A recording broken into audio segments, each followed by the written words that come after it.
అది 1993 JEE advanced ఎగ్జామ్లో 1000 ranks వచ్చిన వాళ్ళు కూడా సెలబ్రేట్ చేసుకుంటున్నారు. కానీ ఒక legend all India second rank వచ్చినా కానీ ఆ ఇయర్ డ్రాప్ అయిపోయాడు. This is true. ఆయన పేరు పవన్ కుమార్.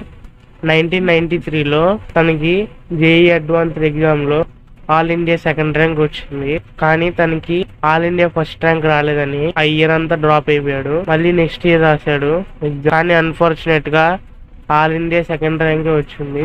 లేక ఐఐటి ఖరగ్పూర్ లో జాయిన్ అయ్యాడు. అక్కడ మంచిగా చదువుకొని ఇప్పుడు ఐఐటిలో ఒక బెస్ట్ ప్రొఫెసర్గా ఇప్పుడు ఆయన పనిచేస్తున్నారు. So salute to him. ఇలాంటి ఇంట్రెస్టింగ్ వీడియోస్ కావాలంటే మన ఛానల్ సబ్స్క్రైబ్ చేసుకోండి.